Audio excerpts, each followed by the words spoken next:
Uy pre, grooming day ngayon. Hindi ba nakikita to? Ha? Hindi sila. Tingnan mo yung mga gupit nila oh. Oh. Oo nga. Hindi Hindi sad-sad. papagupit kayo, long hair pa. Bakit? Okay naman yung gupit ko ah. Kaya nga, pareho nga kaming gupit to. Hindi, dapat ganito, sad-sad oh. Oo nga, ano yan? Papagupit kayo, long hair pa? Ano yan? Tama na. Papansin ba kayo? Yung sa amin, ang linis-linis oh. Oh. Lagot Presentable. kayo kay teacher. Lagot kayo. Sabi ko sa'yo, kumulang pa eh. Dapat sad-sad talaga eh. Huwag tama ka eh. Gala ko ba pareho tayo? Morning class. Grooming day ngayon, magche-check ako, ha?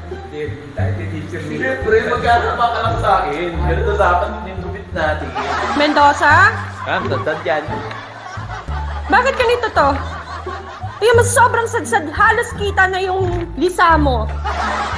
Sad-sad. Dolor! Bakit ganyan? Sadsad din. Halos kita na yung dandruff mo. Ayoko niyan. Sabi ko sa'yo eh, dapat hindi sad-sad yung buhok natin eh. Uy, tama ka pala, tama ka. Banda, Juanyo, Ma'am, ba't nag-a-appear pa kayo? Kala niyo okay yan? Kulang pa yan. Yan. Bakit ang ikli pa niyan? Kitang-kita pa rin yung anit nyo. Nakikita ko pa rin yung mga anit nyo. Grooming day ngayon. Ang usapan, grooming day.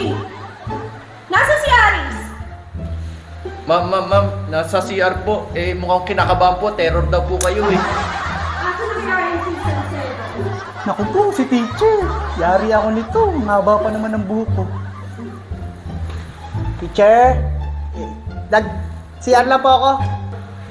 Ayan, ganyan. Dito ka, Salcedo. Ma'am, Dito ka, sa harap. sa sarap. Ayan, ganito. Ganito ang dapat tularan nyo. Mahaba ang buhok. Ganito dapat pag grooming day.